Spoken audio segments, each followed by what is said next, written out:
நீங்கள் இங்கே வரப்போறீங்கன்னு ஏன் என்கிட்ட சொல்லலை? நான் கூட யாரோ திருடன் தான் உள்ளே வந்துட்டான்னு நினச்சி பயந்துட்டேன் என்ற ஹரிஷ் பாக்கெட்டில் இருந்து எடுத்த கத்தியை மீண்டும் உள்ளேயே வைத்தான். நீ உள்ளே வந்த 2வது செகண்டே என்னை சுலபமாக கண்டுபிடிச்சிருக்கலாம். உனக்கு நான் சொல்லி கொடுத்ததெல்லாம் அப்படியே காற்றுல பறக்க விட்டுட்டியா ஹரிஷ்? குரு அவனை கூர்மையாக பார்த்தபடி கேட்டார். அப்படிலாம் எதுவும் இல்லை, எப்போவும் எச்சரிக்கையாக இருக்கணும்னு நீங்கள் எனக்கு கற்றுக் கொடுத்தீங்க, அதை நான் கண்டிப்பாக மறக்க மாட்டேன். ஹரிஷ் வெடுக்கென்று அதை சொல்ல, உனக்கு என்னாச்சு ஹரிஷ்? உன்னோட குரு கிட்ட இப்படி தான் பேசுவியா? கேட்டபடி ஹரிஷுக்கு பக்கத்தில் வந்த ருத்ரவேந்தர் அவனுடைய முகத்தை உற்று பார்த்தார். மன்னிச்சிருங்க குரு, நான் ஒரு வேறு யோசனையில் வந்தேன். திடீர்னு உங்களை பார்க்கவும் கொஞ்சம் கன்ஃபியூஸ் ஆகிட்டேன். ஹரிஷ் உண்மையை ஒத்துக்கொண்டான். சரி, அப்படி என்ன தீவிரமான யோசனை என்ற குருவின் முகத்தில் ஒரு அடர்த்தியான புன்னகை தோன்றியது. எல்லாவற்றையும் அறிந்த அவரால் அவன் மனதில் நினைப்பதையும் கண்டுபிடிக்க முடியும். இருந்தாலும் அதை ஹரிஷே சொல்லட்டும் என்று அமைதியாக அவனை பார்த்தார். இல்லை, இன்னைக்கு நான் ஒரு வாள் வாங்கினேன் என்ற ஹரிஷ் கையில் இருந்த பெட்டியை அவரிடம் நீட்டினான். அந்த பெட்டியை திறந்து வாளை எடுத்தவர் அந்த லைட் வெளிச்சத்தில் உயர்த்தி பிடித்து பார்த்தார். உண்மையாகவே இது ஒரு நல்ல ஆயுதம்தான் என்று அந்த வாளை பார்த்தபடி அவர் கூற, இந்த வாளை பற்றி உங்களுக்கு ஏதாவது தெரியுமா குரு? இதை அந்த கடையில் பார்த்த நிமிஷத்துலேருந்து இது மாதிரி எனக்குள்ளே ஏதோ ஒரு ஈர்ப்பு இருந்துக்கிட்டே இருக்குது. அது ஏன்னு தான் எனக்கு தெரிய மாட்டேங்குது. ஹரிஷ் மனதில் இருந்ததை வெளிப்படையாக கூற ருத்ரவேந்தர் அவனை திரும்பி பார்த்தார்.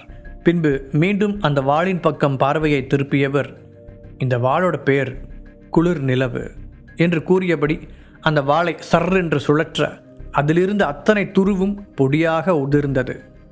இப்போது அந்த வாள் பளபளப்பாக தெரிய அதை பார்த்த ஹரிஷின் கண்களும் மின்னியது.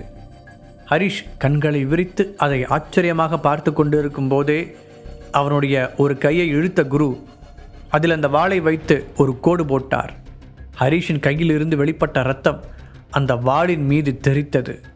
ஹரிஷ் சுதாரிக்கும் முன் சில வினாடிகளில் அதை செய்து முடித்திருந்தார் குரு. நீங்கள் என்ன பண்ணுறீங்க குரு? ஹரிஷ் என்ன நடக்கிறது என்று புரியாமல் அவரை பார்த்தான். அவனுடைய கையில் இருந்து வழிந்த இரத்தத்தை நிறுத்துவதற்காக அங்கிருந்து ஒரு துணியை எடுத்து கட்டினான். எத்தனை வருஷமாக இந்த வாள் செயலிழந்து தூங்கிக்கிட்டு இருந்துச்சுன்னு தெரியுமா? அதை எழுப்புறதுக்கு கொஞ்சம் ரத்தம் தேவைப்பட்டுச்சு. குரு அந்த வாளின் கூர்மையை பரிசோதித்தபடி கூற, அப்படின்னா அதுக்கு நீங்கள் உங்கள் சொந்த ரத்தத்தை பயன்படுத்தி இருக்கலாமே, எதுக்காக அடுத்தவன் கையை வெட்டினீங்க? ஹரிஷ் மைண்ட் வாய்ஸ் என்று நினைத்து சத்தமாக பேச ருத்ரவேந்தர் அவனை தீயாய் முறைத்தார். சில சமயங்களில் நீ ஏன் இவ்வளோ முட்டாளாக நடந்துக்கிற ஹரிஷ்? இன்னமும் அவனுக்கு காரணம் புரியல என்று கோபமாக கேட்டபடி ருத்ரவேந்தர் அவனையே பார்க்க ஹரிஷின் உடலில் ஒரு குளிர் ஓடியது. இந்த வாள் உன்னோட ரத்தத்தை உறிஞ்சிருக்கு, அப்போ அதோட அர்த்தம் என்ன? அதை கூடவா உன்னால் யோசிக்க முடியல? ஏன்னா இந்த வாள் உனக்கு சொந்தமானது என்ற வேந்தர் அந்த வாளை அவனிடம் நீட்டினார். அதை வாங்கிய ஹரிஷுக்கு இன்னும் ஒரு தெளிவு கிடைக்காததால், இங்கே என்ன நடக்குது, எனக்கு இன்னும் கொஞ்சம் தெளிவாக சொல்ல முடியுமா குரு? பணிவுடன் அவரிடம் கேட்டான். நீ உண்மையிலேயே அதை தெரிஞ்சுக்க விரும்புறியா?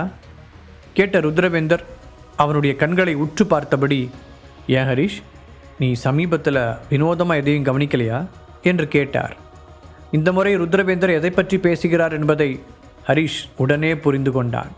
இந்த வாளை அங்கிருந்த டேபிளின் மீது பத்திரமாக வைத்தவன், சென்னையில் இப்போ நடந்துக்கிட்டு இருக்கிற விஷயங்களை பற்றி கேட்குறீங்களா என்று நேரடியாக அவரை பார்த்து பதிலுக்கு கேட்டான். பரவாயில்ல, நான் நினச்ச அளவுக்கு நீ மோசம் இல்லை. உன்னை சுற்றி என்ன நடக்குதுன்னு கவனிச்சுக்கிட்டு தான் இருப்ப போல. சரி சொல்லு, இது வரைக்கும் நீ என்னவெல்லாம் கண்டுபிடிச்ச? அங்கிருந்த சோஃபாவில் நன்றாக சாய்ந்து அமர்ந்தபடி அவனை நம்பிக்கையுடன் பார்த்தார் குரு. ஓகே சொல்கிறேன். முதல்ல டெவில் கேங்னு ஒரு அமைப்பை பற்றி கேள்விப்பட்டேன். ஆனால் பல நூற்றாண்டுகளாக இருக்கிற அந்த அமைப்போட பேர் நிச்சயமாக டெவில் கேங்காக இருக்காது. அதைத்தான் அந்த அமைப்பை சேர்ந்த சில பொண்ணுங்களும் என்கிட்ட சொன்னாங்க. ஆனால் அவங்க தங்களோட உண்மையான அடையாளத்தை மறைச்சிக்க ஒரு முகமூடியாக அந்த பேரை பயன்படுத்துகிறாங்க. அவங்கக்கிட்ட ஹெர்பல் மெடிசன்ஸ் பற்றின நிறைய விஷயங்கள் இருக்குது. அது மட்டும் இல்லாமல் அது ஒரு கட்டுக்கோப்பான அமைப்பாகவும் இருக்குது. அவங்க ரூல்ஸ் அண்ட் ரெகுலேஷன்ஸ் கடுமையாக ஃபாலோ பண்ணுறாங்க. அடுத்ததாக மிரியட்ஸ் அமைப்பு. சில வருஷங்களுக்கு முன்னாடி தொடங்கப்பட்ட அந்த அமைப்பு இப்போ ரொம்பவே வேகமாக டெவலப் ஆகிட்டு வருது. சரி தப்புங்கிறத தாண்டி ஹெர்பல் மெடிசனை வச்சு அவங்க ஏதோ பெருசாக செய்ய நினைக்கிறாங்க. அந்த அமைப்புலேயும் நாம் நினச்சி பார்க்க முடியாத அளவுக்கு ஆட்கள் கூட்டம் இருக்குது. அதில் 3/4 பேர் வெளியில் பிரபலமாக இருக்கிற பெரிய பணக்காரங்க. 3வதாக இந்த ஹீலிங் ஆர்ட்ஸ் காலேஜ். இதை யார் தொடங்கியிருக்காங்க அப்படிங்கிறத பற்றி இன்னும் தெளிவான விவரங்கள் கிடைக்கல. டெவில் கேங் அமைப்போட தலைவி அவங்களோட எதிரணிகள் சேர்ந்து தொடங்கி இருக்கிறதா சொன்னாங்க. அதை வச்சு நானும் இந்த காலேஜ் தொடங்குறதுல மிரியட்ஸோட பங்கு இருக்குமோன்னு நினச்சேன். ஆனால் இப்போ யோசிக்கும் போது அப்படி இல்லைன்னு தோணுது. இந்த 2 முக்கியமான அமைப்புகளுமே இல்லாமல் வேறு சில அமைப்புகள் சேர்ந்து இந்த காலேஜை தொடங்கியிருக்காங்க. அப்புறம் ரொம்ப சமீபத்தில் தான் யூனியனுங்கிற ஒரு அமைப்பை பற்றி கேள்விப்பட்டேன். அதுலேயும் நிறைய சக்தி வாய்ந்த ஆட்கள் இருக்கிறதா தெரியுது. என்னோட கணக்குப்படி யூனியனுங்கிற அந்த அமைப்பு தான் ஹீலிங் ஆர்ட்ஸ் காலேஜோட முக்கியமான பேக் போனாக இருக்கணும்னு தோணுது. ஆனால் அவங்க இதை தனியாக செய்யலை. வேறு சில சின்ன அமைப்புகளோட கூட்டணி சேர்ந்து இந்த காலேஜை உருவாக்கியிருக்காங்க. காயத்ரி மேம் பேசினதை வச்சு பார்க்கும்போது இந்த காலேஜ் மூலமாக ஹெர்பல் மெடிசனில் திறமையானவங்களை உருவாக்கணும்னு அவங்க நினைக்கிறாங்க. அதுக்கான காரணம் என்னன்னு எனக்கு தெரியல. ஆனால் இதில் முக்கியமான விஷயம் என்னென்னா, இந்த எல்லா அமைப்புகளோட மையப்புள்ளியும் இப்போ சென்னையை சுற்றி தான் இருக்குது. அதுவும் இந்த கொஞ்ச வருஷத்தில் இந்த ஹெர்பல் மெடிசனோட பேரும் புகழும் தன்னோட இறையை வேட்டையாட ஒரு புலி பாயிற வேகத்தில் பரவிக்கிட்டு இருக்கு. சாமானிய மக்கள் மட்டும்தான் இன்னும் இதை பற்றி தெரிஞ்சுக்காமல் இருக்காங்க. மற்றபடி நாட்டில் இருக்கிற பெரும்பான்மையான பணக்காரர்களுக்கு இந்த ஹெர்பல் மெடிசன் மேலே ஒரு பெரிய கிரேஸே இருக்குன்னு சொல்லலாம். இவ்வளவு தான் இது வரைக்கும் நான் அப்சர்வ் பண்ணி கண்டுபிடிச்சது. ஹரிஷ் நிதானமாக தான் அதுவரை கவனித்து சேகரித்த விஷயங்களை குருவிடம் தெளிவாக முன்வைத்தான். நீ சொல்றது சரிதான். முகத்தில் இருந்த நீண்ட தாடியை நீவியபடி சொன்ன குருவின் முகத்தில் ஒரு திருப்தியான புன்னகை தோன்றியது. அப்போ சரி, சில விஷயங்களை பற்றி உங்ககிட்ட தெளிவாக சொல்ல வேண்டிய நேரம் வந்துருச்சுன்னு நினைக்கிறேன். அப்போ தான் நீ முன்கூட்டியே தயாராக இருக்க முடியும். அது இல்லாமல் இந்த விஷயங்களை நீ தெரிஞ்சுக்கிறது உன்னோட உயிரை காப்பாற்றிக்கவும் உதவும் என்று பெரிய பீடிகையுடன் பேசத் தொடங்கிய குரு ஹரிஷின் கவனம் தன்னுடைய பேச்சில் இருக்கிறதா என்பதை கவனித்து கொண்டார். மூலிகை மருத்துவத்தை பொறுத்த வரைக்கும் நல்லது கெட்டதுன்ற 2 வகையான சக்திகள் இங்கே இருக்குது. அது எல்லாமே இந்த நகரத்தை மையமாக வச்சு தங்களோட அமைப்பை பலப்படுத்துறதோட சில அமைப்புகள் ஒன்றாவும் சேர்ந்து வேலை செய்யவும் ஆரம்பிச்சிருக்காங்க. இப்போ நீ மொத்தம் 3 முக்கியமான அமைப்புகளுக்குள்ளே நுழைஞ்சிருக்க. ஆனால் இன்னும் பல அமைப்புகள் இருக்கு என்ற குரு தன்னுடைய பேச்சை நிறுத்தி சிறிது இடைவெளி விட்டார். பின்பு சில சமயங்களில் ஒருத்தரோட முழு உடம்பும், அதாவது உங்களோட அறிவியல் பாஷையில் சொல்லணும்னா அவங்களோட டிஎன்ஏ உட்பட ஒரு பெரிய மேம்பாட்டுக்கு தயாராக இருக்கும். இன்னும் புரிகிற மாதிரி சொல்லணும்னா அந்த உடம்பு எல்லா விதமான சக்திகளையும் சுலபமாக ஏற்றுக்கும் என்று முன்பு பேசியதற்கு சம்பந்தமில்லாமல் அவர் கூறவும், நீங்கள் என்னை பற்றி சொல்கிறீங்களா என்று திகைப்புடன் கேட்டான் ஹரிஷ். இப்போது குரு அவனை ஆழமாக ஒரு பார்வை பார்க்க ஹரிஷ் அவர் வாயை திறந்து சொல்லப்போகும் பதிலுக்காக காத்திருந்தான். நான் பேசும்போது குறுக்க பேசாமல் கொஞ்சம் கவனமாக கேளு என்று அதட்டினார். பின்பு அவனை அங்கிருந்த சோஃபாவில் அமரும்படி கை காட்டிவிட்டு மீண்டும் பேசத் தொடங்கினார். சின்ன வயசுலேருந்து உன்னோட திறமைகளை யாரோ ஒருத்தர் அங்கீகரிச்சுக்கிட்டு தான் இருக்காங்க. ஆசிரியர் ஃப்ரெட்ரிக் உனக்கு பழங்கால பொருட்களை பற்றின வரலாற்றை கற்றுக் கொடுத்துருக்காரு. அது மட்டும் இல்லாமல் தற்காப்பு கலைகள்லையும் நீ ஒரு தலை சிறந்த வீரனாக இருக்க. அழகு, புத்திசாலித்தனம், ஆளுமை திறன்னு பல திறமைகள் உங்ககிட்ட இருந்தாலும் இந்த துருப்பிடிச்சிருந்த வாழ் மாதிரி நீயும் சில வருஷங்கள் எந்த முயற்சியுமே பண்ணாமல் தூங்கிக்கிட்டு இருந்த. ஆனால் ஒரு கட்டத்தில் உன்னை பற்றின விவரங்கள் எங்களுக்கு தெரிய வர, அதே சமயம் உன்னோட வாழ்க்கையிலையும் நிறைய மாற்றங்கள் நடைபெற ஆரம்பித்தது. இதிலிருந்து உனக்கு என்ன தெரியுது என்று அவனிடம் கேட்டார்.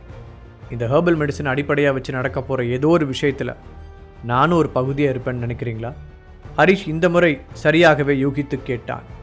அதற்கு தோளை குலுக்கிய குரு, அப்படியும் சொல்லலாம். உன்னோட டிஎன்ஏல ஏதோ ஒரு தனித்தன்மை இருக்குது. அதனால தான் அந்த மூலிகை மாத்திரைகள் மற்றவங்கள விட உடம்புல சீக்கிரமாகவே வேலை செய்யுது. அதே சமயம் உனக்கு பெருசாக எந்த பக்க விளைவுகளும் வரதில்லை. எந்த ஒரு ஹெர்பல் மாத்திரையையும் உன்னால் சுலபமாக சாப்பிட முடியுது. அது உன்னோட உடம்புல ஒரு நல்ல மாற்றங்களையும் ஏற்படுத்துது.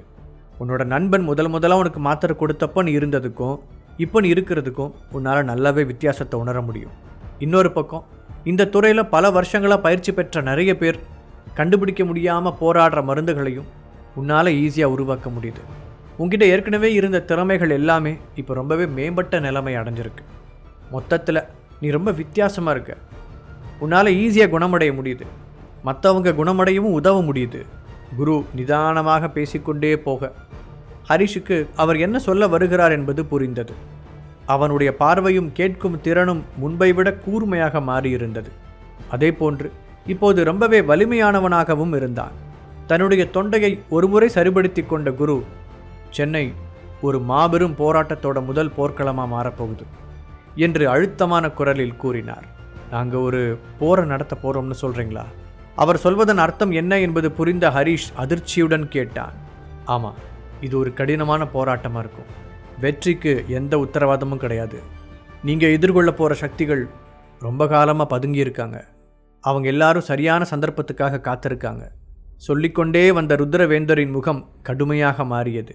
ஹரிஷ் திடீரென்று இந்த ஊரில் ஏன் இத்தனை விசித்திரமான விஷயங்கள் நடைபெறுகிறது என்று ரொம்ப நாட்களாகவே யோசித்து கொண்டுதான் இருந்தான். 1-1.5 வருடங்களுக்கு முன்பு வரை அவனுக்கு ஹெர்பல் மெடிசன் என்றால் என்னவென்று கூட தெரியாது.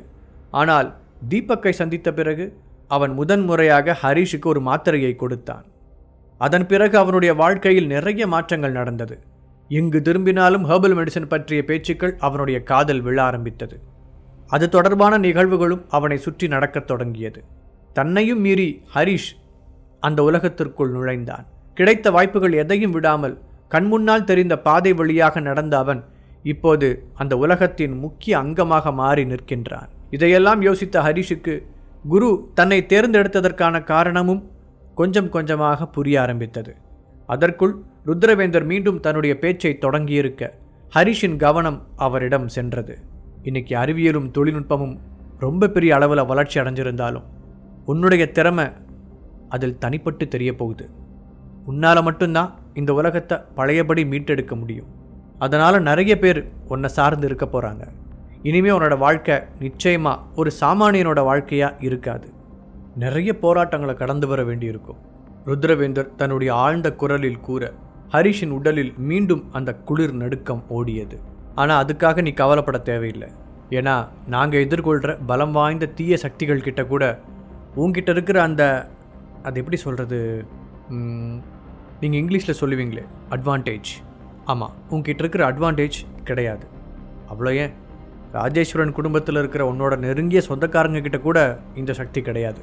உன்னோட டிஎன்ஏ உன் அம்மா பக்கத்தில் இருந்தும் வந்திருக்கு. நான் சொல்கிறது உனக்கு புரியும்னு நினைக்கிறேன். உன்னோட அப்பாவும் அம்மாவும் சேர்ந்ததால் உருவான உன்கிட்ட மட்டும்தான் அந்த அட்வான்டேஜ் இருக்குது. மூலிகை மருத்துவத்தை பொறுத்த வரைக்கும் நீ ஒரு பஞ்சு மாதிரி.